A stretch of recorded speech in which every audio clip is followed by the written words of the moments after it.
कि कोई माई के लाल पैदा नहीं लिया कि बिहार से दलित को हटा देगा, ठीक है। अच्छा। चाहे महागठबंधन की सरकार हो फिर एनडीए गठबंधन की सरकार हो, अगर भैया दलित लोग से खिलवाड़ कीजिएगा तो सत्ता किसी का बपौती नहीं है, ये चीज़ याद रखें। अगर मान लें उन लोगों को अगर न्याय नहीं मिलेगा ना, तो मैं बता देना चाहता हूँ कि ये कुंदन पासवान जहाँ जहाँ लोग लड़ेंगे। मेरा भी घर तोड़ दिया गया था। आपका भी तोड़ा है? अरे मेरे घर पे बुलडोजर चला था, जाके देखिए। पार्टी क्या कहिएगा, वहाँ SC/ST का सबसे पहले घर टूट रहा है, क्या लग रहा है कि बिहार में मतलब SC/ST रहेंगे फिर नहीं रहेंगे? अब तो भाई अब तो नीतीश कुमार जी चाहेंगे कि रहेंगे कि नहीं रहेंगे, इसमें हम क्या प्रतिक्रिया देंगे। और सबसे पहले तो मैं कहना चाहूँगा कि आपके हल्फा न्यूज़ के जितने भी लोग देख रहे हैं सभी को हाथ जोड़ के प्रणाम, और भाई को भी ढेर सारा प्यार दुलार आशीर्वाद दीजिए इस चैनल को, है ना। और रही बात कि देखिए, आप पूछे कि बिहार में दलित नहीं रहेंगे, तो एक बात बताते हैं कि कोई माई के लाल पैदा नहीं लिया कि बिहार से दलित को हटा देगा, ठीक है। अच्छा जी। तो फिर आखिर बुलडोजर पहले दलितों पर क्यों चलाया गया? देखिए बुलडोजर ये जो अभी ये नहीं है, 6 महीना पहले से मतलब कोर्ट का आदेश था, नोटिस जारी था, लगातार नोटिस जा रहा था, लगभग करके 6-7 बार ये नोटिस गया था। फिर लास्ट वारंट दिया कि भाई आप लोग इतना तारीख के अगर हटाओगे तो हम खुद आकर के हटा देंगे, हटाएंगे, उसके बाद जुर्माना भी लेंगे। ये कोर्ट का आदेश था? हाँ, कि तोड़ेंगे आप लोग खुद, अगर तोड़ो और नहीं तोड़ोगे तो यदि अगर हम आ गए तो फिर तोड़ेंगे भी और आपसे भरपाई भी करवाएंगे। तो मतलब ये लेटर 6 महीने पहले आया हुआ सब? हाँ बिल्कुल, 6 महीना पहले ही आया था, लोगों को 6 महीना पहले ही कोर्ट में मामला चल रहा था सबसे। लेकिन लोग तो कह रहे हैं कि 6 दिन में घर खाली कैसे हो जाएगा? ना ना ना ना, गलत बात है, ये 6 दिन की बात नहीं है, ये लगातार, ये मतलब आज 6 महीना से ये नोटिस आ रहा था लोगों को कि खाली कीजिए खाली कीजिए। लेकिन कुछ लोग गलत कह रहे हैं कि भाई, सबसे पहले तो गलत कह रहे हैं कि 150 घर है, ये नहीं है, 120 घर टोटल है। क्योंकि जब हमको भी नहीं पता था, हम भी 150 बोलते थे, लेकिन जब हम आदरणीय गार्जियन श्री चिराग पासवान जी के पास गए हैं तो भैया यही बोले कि देखो, जहाँ तक कि तुम्हारी जानकारी में 150 घर है, लेकिन मेरी जानकारी में 120 घर है, जिसमें 6 घर में जॉब वाले लोग हैं और 2 घर ऐसे हैं जिसमें 2 घर में कोई मतलब रहने वाले नहीं हैं, मतलब कि वो लोग दुनिया में नहीं है, ठीक है। तो हमको बोले थे कि जे मतलब कि 6 घर पे मतलब बुलडोजर जो सरकारी जॉब कर रहे हैं उनके घर पे चलेंगे, बाकी जो 100 मतलब जो भी 14 घर जो बचा उस पर क्या होगा कि मतलब आप इंदिरा आवास दे करके, जो सरकार के यहाँ से जो भूमि देने का निर्देश है वो कई डिसमिल 3 डिसमिल जो भी हो दे करके, उनको इंदिरा आवास दे करके घर बना करके, उसके बाद जब तक शिफ्ट नहीं कर देते तब तक तोड़ नहीं सकते हैं। अच्छा, 20 साल से घर क्यों नहीं टूट रहा था? अब देखिए, अब तो भाई, अब इसमें हम क्या बोले, अभी नया नया नियम लागू कर रहे हैं। पहले तो 20 साल तो पहले बुलडोजर नहीं चला था, बुलडोजर कोई नाम नहीं जानता था बिहार में, नहीं जानता था बिहार में। सही बात है, कोई यहाँ लोग यहाँ देखिएगा पटना में भी देख रहे हो कि पुल के नीचे लोग झुग्गी झोपड़ी गाड़ के रह रहे थे, हैं। तो कहने का मतलब है, अब देखिए, अब सरकार का ये कैसा आदेश है, क्या है, नहीं है, वोट पा करके अब कुछ भी कर रहे हैं, तो फिर आने वाले 5 साल में सबक सिखाने के लिए लोग के तैयार रहते हैं। क्या लगता है कि 5 साल सरकार टिकेगा, फिर बीच में पलटा पलटी शुरू हो जाए? इसमें अब हम क्या प्रतिक्रिया दे सकते हैं, बड़े बड़े रणनीतिकार हैं लोग, अब हम इसमें जो चीज़ें जो छोटे लोग जो गेस करते हैं, देखिए तो हमसे सबसे पहले बताते हैं कि देखिए, कोई भी सरकार हो, चाहे महागठबंधन की सरकार हो फिर एनडीए गठबंधन की सरकार हो, अगर भैया दलित लोग से खिलवाड़ कीजिएगा तो सत्ता किसी का बपौती नहीं है, ये चीज़ याद रखिएगा। मतलब ये कुंदन पासवान की वार्निंग है? हाँ बिल्कुल वार्निंग है। सत्ता किसी का ये नहीं है कि मतलब आप सत्ता में हैं, मान लिए आज सत्ता में हैं, हो सकता है कि अगर जिन पब्लिक लोग का घर तोड़ रहे हैं पूरे बिहार में तोड़िएगा तो लाचार होकर के, मतलब कहे के मतलब है कि फिर बेबस होकर के अगला पार्टी जो रहेंगे उनको जिताने का लोग काम करेगा। तो यही है कि सत्ता किसी के मतलब बस में नहीं है, हाथ में नहीं है, हर 5 साल के बाद चेंजिंग होता है। अब तो चेंज होने का बात ही नहीं आता है, क्योंकि जैसे चुनाव आएगा फिर लोगों को अब की बार 10,000 दिया गया, फिर 20,000 दिया जाएगा। गलत बात है भैया। अगर मान लें उन लोगों को अगर न्याय नहीं मिलेगा ना, तो मैं बता देना चाहता हूँ कि ये कुंदन पासवान जहाँ जहाँ लोग लड़ेंगे यही मुद्दा बना करके आएंगे हम 5 साल में।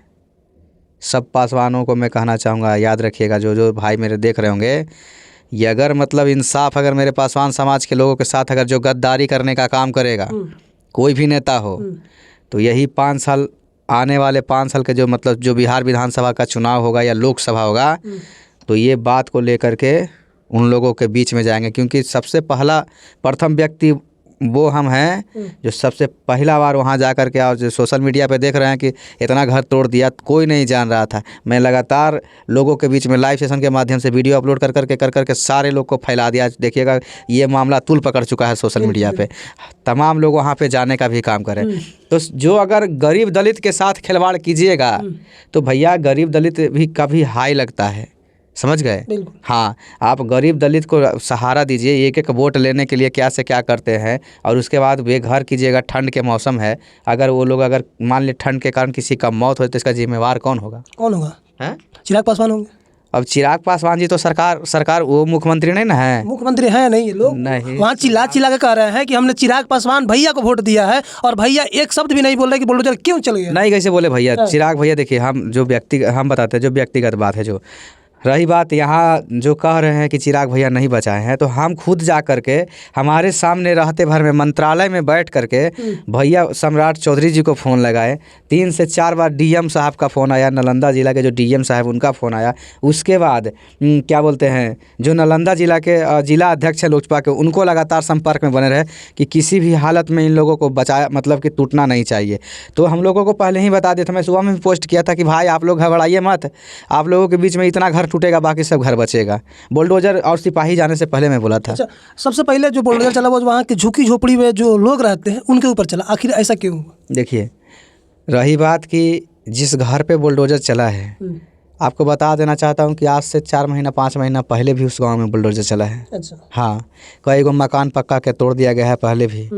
तो रही बात कि अभी जो और मकान जो 6 लोग हैं वो सरकारी जॉब हैं, तो इन लोगों को भी देना चाहिए। ये नहीं कि नहीं, भाई लागत लगा है तो देना ही चाहिए, मुआवजा मिलना चाहिए। मैं ये नहीं कहूँगा कि भाई सरकारी जॉब में तो उनको ना, लेकिन मैं भी वो भी कहना चाहूँगा कि देखिए भाई, हम लोग गरीब दलित परिवार से आते हैं। हम लोग का अगर 1 कट्ठा है उसी में वास, मतलब अपना घर द्वार बनाइए ताकि आगे चल के दिक्कत ना हो। मेरा भी घर तोड़ दिया गया था। आपका भी तोड़ा है? अरे मेरे घर पे बुलडोजर चला था, जाके देखिए। पार्टी के आप राष्ट्रीय अध्यक्ष हैं, फिर भी आपको बुलडोजर चल जा रहा है? चला था या आज नहीं चला था, आज से लगभग करके 2020 में चला था। 2020 यही में चला। जल जीवन हरियाली के कारण मेरा भी घर इसी सेम यही मैटर था, जिसमें कई गो यादव परिवार के घर पे बुलडोजर चला था, क्योंकि मेरे घर से कहीं बढ़िया घर उन लोगों का था, इसलिए चला था। हाँ। अच्छा, एक बात बताइए कि वहाँ और भी 150 बीघा जैसे पासवान समाज के लोग हैं, उसमें और भी लोग हैं, ये लोग बसे हुए हैं, और 400 बीघा वहाँ जो कोयरी लोग हैं, उन लोगों के घर पर बुलडोजर क्यों नहीं चला? देखिए, टोटल वहाँ अतिक्रमण ज़मीन है वो टोटल 600 बीघा है। अच्छा। जिसमें 150 बीघा में पासवान समाज के लोग हैं, बेलदार समाज से आते हैं, चंद्रवंशी समाज से आते हैं, मतलब तमाम जो 4-5 छोटी छोटी जातियाँ जो हैं वो लोग आते हैं। और जो 450 बीघा है उसमें कुर्मी समाज के लोग अतिक्रमण करके रखे हैं। अच्छा। समझे? तो कहने का मतलब आपके चैनल के माध्यम से कहना चाहता हूँ, मेरी आवाज़ बहुत दूर तक जाता है भैया, ठीक है। रही बात कि अगर मान लिए आप अगर इन दलितों को लेकर के जो छोटी छोटी जातें वहाँ पे उपलब्ध हैं, उन लोगों को अगर घर पे बुलडोजर चलाने का काम कर रहे हैं, तो फिर जो कुर्मी समाज के लोग वहाँ पे हैं, जो 450 अपना करके रखे हैं, उन लोगों पे भी चलाइए बुलडोजर। एक ये नियम सिर्फ दलित के ऊपर लागू नहीं होना चाहिए, ये नियम सार्वजनिक तौर पे होना चाहिए, क्योंकि भाई अगर ये अतिक्रमण में है तो वो भी अतिक्रमण में ही हैं, उनको भी सफाया कीजिए, हटाइए वहाँ से। तो फिर कोई कुर्मी समाज तो फिर नीतीश कुमार का हो गया, और दलित समाज आपका चिराग पासवान का होगा। चिराग जी का 19 को सीट है, नीतीश जी का 85 को सीट है, तो जाहिर सी बात है कि 19 का टूटेगा, 85 का बच जाएगा। नहीं, ऐसा नहीं है। नीतीश जी मनमानी थोड़ी कर लेंगे बिहार में, मुख्यमंत्री है तो मतलब इसका मतलब क्या कि कुछ भी कर देंगे? नहीं, हो भैया, हम तो आपको बता रहे हैं ना कि अभी टूटने से बचा ना घर। अच्छा। 1 रात की बात थी कि पूरा घर को तोड़ दिया जाएगा। अगर आदरणीय चिराग पासवान जी अगर नहीं फ़ोन करते तो वो सारा का सारा घर टूट के बराबर रहता। तो क्या लगता है कि जो 400 बीघा में जो कुर्मी समाज के लोग हैं वो उसका घर टूटता है? फिर टोटल लोग को घर टूटेगा, ये मामला कोर्ट में चल रहा है। और रही बात 6 महीना में टूटे, 5 महीना में टूटे, वो जो 600 बीघा ज़मीन है, चाहे कोई भी जाति बिरादरी हो, अगर इस जगह पे आप तोड़ने का काम किए हैं तो उधर भी कोई मतलब अतिक्रमण करके रखे हैं तो उसको भी हटेगा। और नहीं तो साफ साफ पता चलेगा कि आप पक्षपात करते हैं, आप सत्ता में रह करके अब किसी को सताने का काम नहीं करें।